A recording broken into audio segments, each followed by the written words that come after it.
From 1935 to 1944, 11 photographers set out across the nation to explore and document the face of a suffering country. Carrying cameras and an ambition for change, they traveled the United States, capturing 250,000 images of the living conditions and daily lives of impoverished Americans. This undertaking, known as the Farm Security Administration Photography Project, was described as a visual encyclopedia of American life, occurring during the height of the Great Depression through the start of World War II. It was conceived to illustrate the necessity of President Roosevelt's domestic policies aimed at bringing relief and reform to rural Americans. While this project encountered political challenges, it ultimately resulted in the largest visual historical record of the era, documenting a struggling nation, and encouraged an exchange of ideas as to how the government could aid its citizens.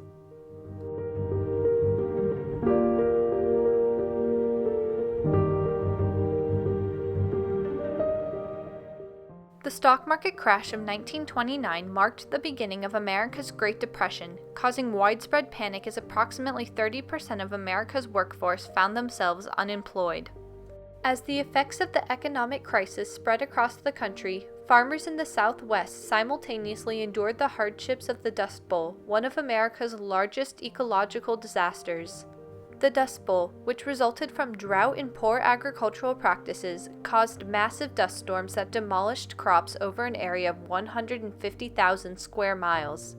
With growing unemployment and increasing breadlines, newly elected President Franklin Delano Roosevelt began implementing one of the most aggressive domestic policies ever proposed by an American president. Dubbed the New Deal by the press, Roosevelt's policies consisted of new government programs and agencies designed to stimulate and protect the economy while implementing societal reforms. In 1935, Roosevelt created the Resettlement Administration to address rural poverty. However, it was replaced with the Farm Security Administration, or FSA, in 1937.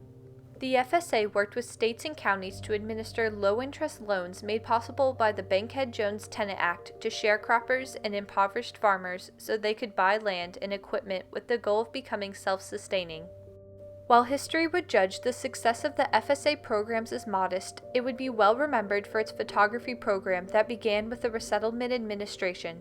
Roy Stryker, a Columbia economics professor, was hired to head the historical section of the agency, which would oversee the photography program. Roosevelt assigned the historical section to photo-document rural poverty to convince Congress that thousands of dispossessed farm families were in desperate need of government assistance. Stryker wanted the goal of the FSA photography project to go beyond documenting unemployed Americans' dusty farms and long breadlines. He wanted to capture genuine emotion and create an accurate historical record of the era, introduce Americans to America, he said. Everybody knew there was poverty, but it was an abstraction. Yes, you could see some breadlines, you could read some unemployment statistics, but most of the poor, especially rural poor, were invisible. The idea was to get photographers to make those people visible.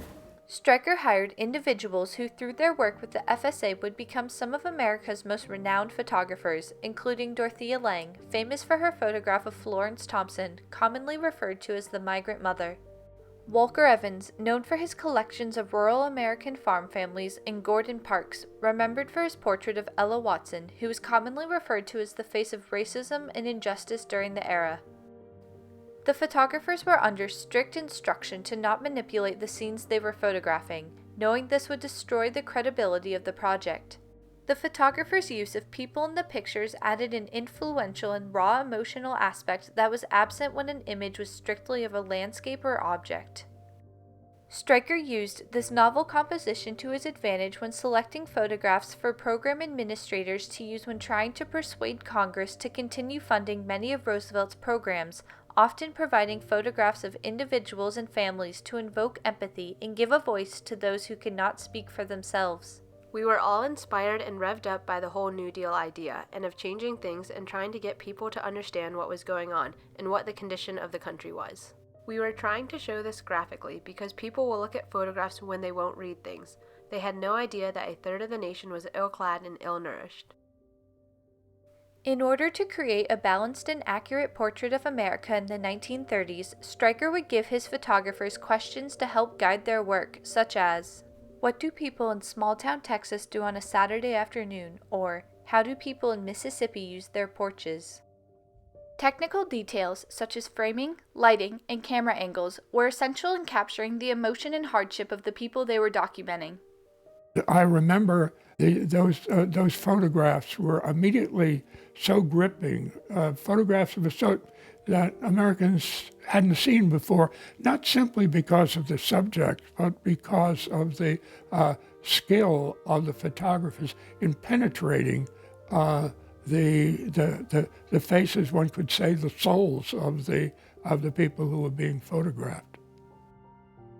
As a result of the FSA photographers' ability to capture emotional depth in their photographs, popular publications such as Time magazine, Life magazine, and Harper's Weekly began to regularly incorporate the images into their publications, making the photos easily accessible to mainstream Americans.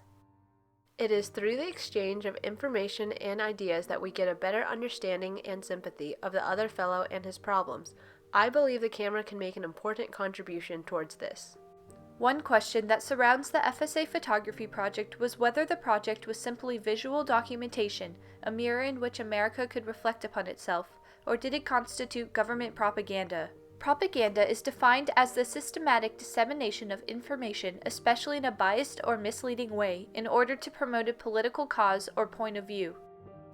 The argument that the FSA photographs are mild propaganda holds validity when the intentions of the project are analyzed.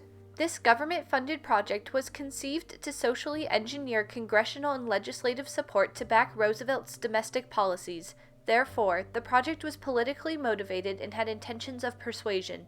However, the counter-argument that the pictures are an acceptable form of government publicity is also legitimate and holds credibility. There are three qualities that set this specific group of photographs apart from iconic government propaganda.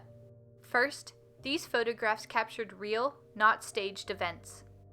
Second, the challenges that faced people in the photographs are independent of the photographer, meaning they would have taken place regardless of the presence of the photographer. Third, the photos are an accurate representation of the surroundings. There were no exaggerations. For Stryker and for many of the photographers, the work was more than simply archival. It was meant to be, and it was, transformative in a nation's will and hope. Regardless if one views the project as propaganda or awareness, the impact of the FSA photographs on the nation as a whole was nothing less than monumental. The emotion the photos captured was an essential element in Roosevelt's effort to reform and modernize rural America. Legislation, such as the Bankhead-Jones-Tennant Act and the Rural Electrification Act, which brought electricity to the homes of millions of rural Americans, were both results of the FSA photography project. At the beginning of the Depression, only one out of every 9 farms in the country was electrified. At the end of the Roosevelt era, only one out of every 9 was not electrified. And I saw that change with my own eyes. In December of 1941, just days after the bombing of Pearl Harbor and America's entrance into World War II, the Farm Security Administration was reassigned to work under the purview of the Office of War Information, or OWI, a wartime agency that oversaw the dissemination of information to the American public. Under the OWI, the FSA photographers shifted their focus from documenting rural America to documenting a country preparing for war.